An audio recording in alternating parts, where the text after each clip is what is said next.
I have walked on words I trust till the meaning came undone. All my answers turned to questions in the falling of the sun. Every map I drew is fading. Every road just bends and bends. Lead me, Lord, where my wisdom ends. Lead me, Lord, where my wisdom ends. Where my clever plans fall quiet in your hands. Take this tired heart that thinks it understands. Lead me, Lord, where my wisdom ends. I am trying to hold tomorrow like a promise I could claim, but my reach is always shorter than the edges of your name. So I lay down every reason, every right to comprehend. Oh, lead me, Lord, where my wisdom ends. Yeah, lead me, Lord,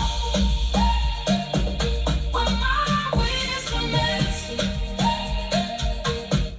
Good morning to a beautiful, dark cloud, raining Thursday. The song we just played was Lead Me, Lord. I will follow you where you lead me. And the music, I have about 265 gigabytes of hard drive, only God knows where they are now, of worship music, jazz, R&B, but more of worship music. I reluctantly got out of my bed this morning because, not that I was sleeping, but this is a self-given assignment that I must do. We're talking today about rejoice. I say rejoice. Rejoice. I say victory is at hand. The rejoice in the Lord always, and I say rejoice, is found in Philippians 4:4 of the Bible. The apostle wrote these words from prison to remind believers that true joys come from a relationship with God, not from easy life situations. The key details about the verse, the book was Philippians, or is Philippians, chapter 4, verse 4. The author was Paul. Core message: joy is a constant choice rooted in Christ, not a reaction to good times. Paul was in a dark jail, Roman jail, when he wrote it, showing that God's peace and joy remain strong even in hard times. The verse right after add more helpful guidance for daily life. It said, do not worry about anything. Pray and give thanks to God for everything. God's deep peace will guard over your heart and mind.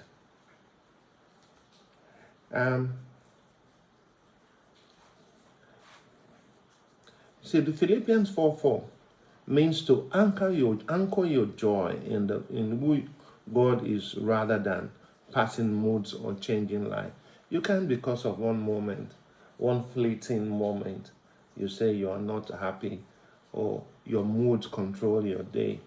Let the word of God, let the Spirit of God control your day. Or changing, you can practice this constant joy by choosing to focus on Christ, turning your worries into prayers, and practice gratitude daily. Remember, God's unchanging nature. When you remember, God does not change. He's an unchangeable God. Unchangeable, unchangeable God. You know the song? His love and salvation do not shift when your life gets hard. You look past temporary pain. Keep your eyes on eternal hope and your relationship with Jesus. Recall Paul's example. Paul wrote commands to rejoice while locked in a cold Roman jail.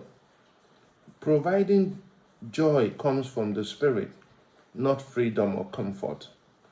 Stop carrying your anxiety alone. Give your heavy thoughts and fears directly to God through prayer. He said, "Come to me, all ye that labor and are heavy laden." The load is not yours to carry. Jesus has borne the load.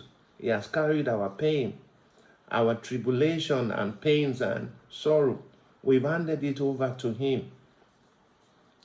So you had the spirit of thanksgiving. Thank God for past help while you ask him for your current needs.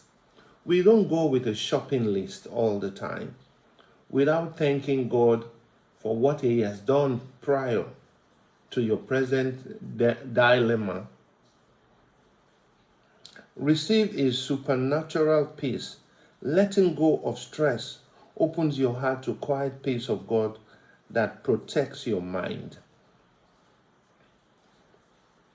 Then, dwell on pure thoughts, the things that are holy, things that are righteous, things that bring joy to God's heart. Those are the things we should focus upon. Fill your mind with things that are true, honest, and lovely. Count your daily blessing. Deliberately name the gifts God has given you each day to fight off sadness. When you remember that he healed you of sickness, he healed you or saved you from accident, saved you from your neighbor's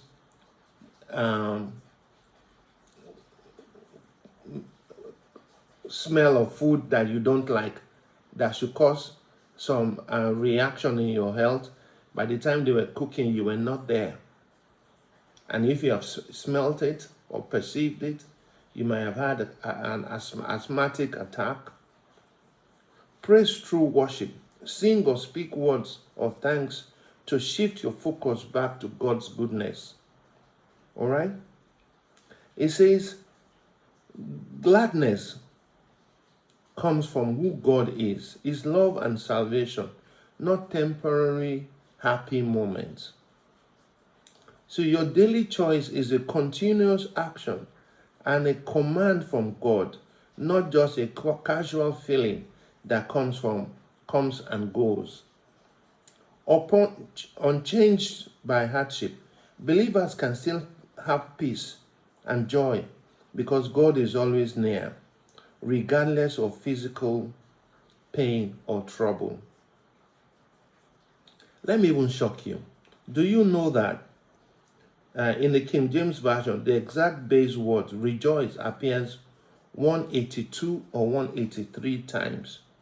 When you include all grammatical forms of the word, such as rejoiced, rejoice, rejoiced, and rejoicing, various Bible software counts and shows it totals over 260 to 290 times in the Bible. We word rejoice. Like you say, and it came to pass, about 360 or 365 times it shows up in the Bible. So let's do a breakdown. Where am I, sir? It says rejoice 183 times, rejoiced past tense 47 times, rejoicing 28 times, rejoiced 18 times.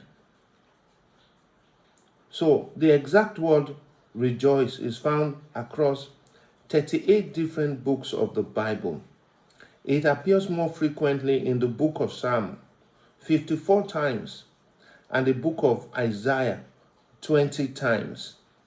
And then one of the most famous verses is Philippians 4, 4, where the apostle writes, rejoice in the Lord always. I say it again, rejoice.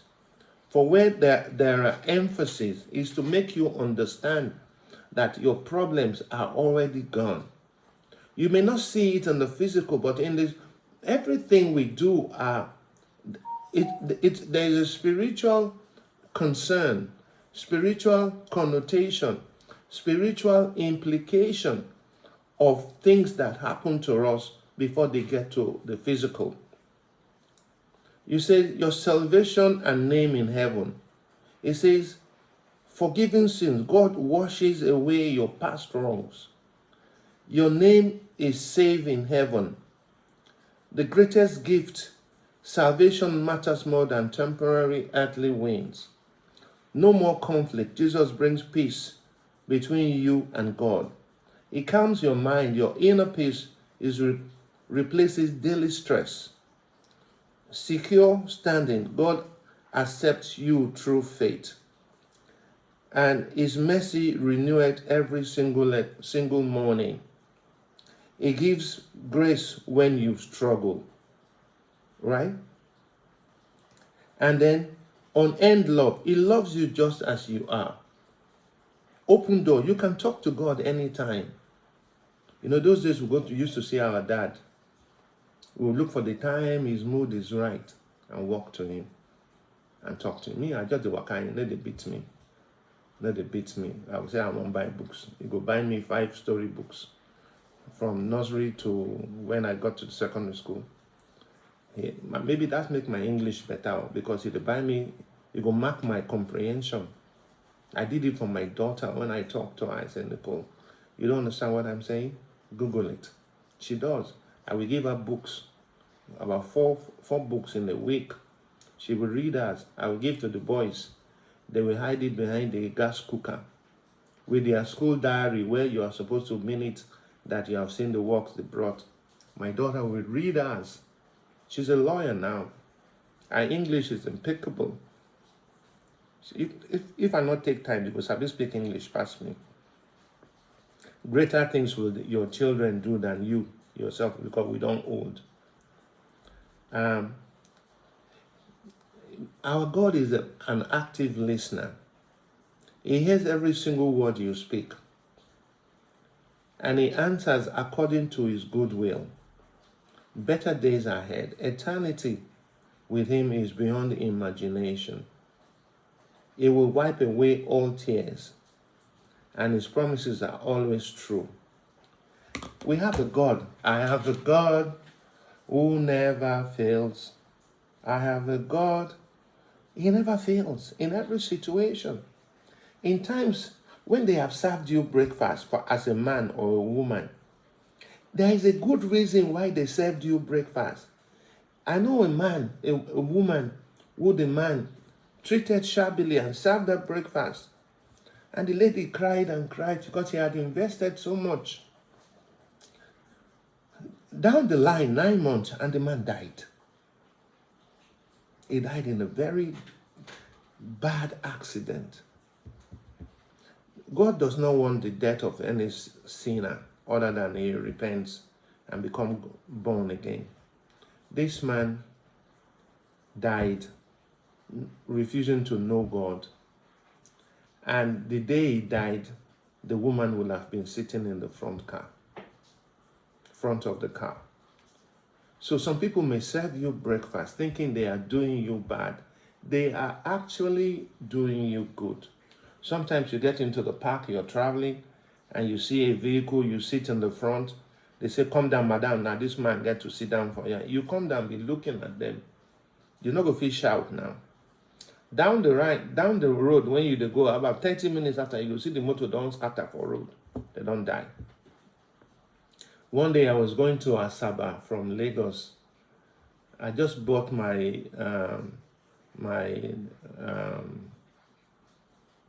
what do they call this? This trooper. This, what do they call them? Toyota Trooper. I mean Cooper. I don't know which one to call. I see this man because he's high, and I saw the guy driving a Mercedes 300E. because I had just purchased one for somebody. And I saw the guy, he was wearing, I know the shoe. I have one. He was wearing a Bruno Magari or Salvatore. I saw the shoe, I saw the watch. I couldn't tell myself, where this man will run to? He will overtake me on that Lagos Ibadan. We never even reach Redeem Camp. Me, I just do 100 to go. I don't discover, say, when you are doing 140, you only get to the place 5 minutes earlier than the man who is doing 100. I saw the car done somersault. They don't carry the man, lay him for ground, then take leave, cover him face. I saw the watch. I saw the shoe. Where was he running to? So I tell people too when they speed. Now, me, I need the two speed like that, On these beggar to area 1 roundabout. Area 1 roundabout. You go see, say, people, they speed. Any mistake, just that place where you take an intersection to go to Lugbe and the airport road. Some people, they miss that turn. They will just enter inside gutter. We should make haste slowly. What are we running after? Where are we going? Where are we running to go and die? So also, the peace of the Lord that reigneth and passeth all understanding goes with us when we abide by the laws given by man. Man, I mean the road rules. Some of us don't obey it. Some of us don't wear seat belt. We don't wear seat belt. And once you don't wear, and the children you carry, you put them on the front seats without seat belt. A child that gets into an accident at 50 kilometers per hour becomes like a baby elephant flying through the glass. So this morning, as I tell you to rejoice, I'm also asking you to be careful. Be careful of the things that lead you when you don't make small money. You buy Tokumbo car when they don't use for 10 years. You dey buy and you dey come from Lagos. You go, the speed. This motor gets speed. I don't know why I'm emphasizing speed today. The Bible says rejoice. Rejoice in the Lord. In worship, in everything, in edification, in supplication, in our amazing time with God, we should rejoice. So this morning, I'm asking you to rejoice and lead me, Lord. My name is Kenny Dedevo, very reluctantly waking up to do this podcast, but I have to do it. It's my assignment. This is number 159 today with the When God and I Talk on the radio this year alone, with half of last year on the radio. We've done 40 radio episodes, and we've done 159 today on the podcast. Join us. Help us share the message. Let people hear what we are saying. It may have no meaning for you, but for some people, it might have a relevance. My name is Kenny Dedevo. It's When God and I Talk Extraordinary. Well,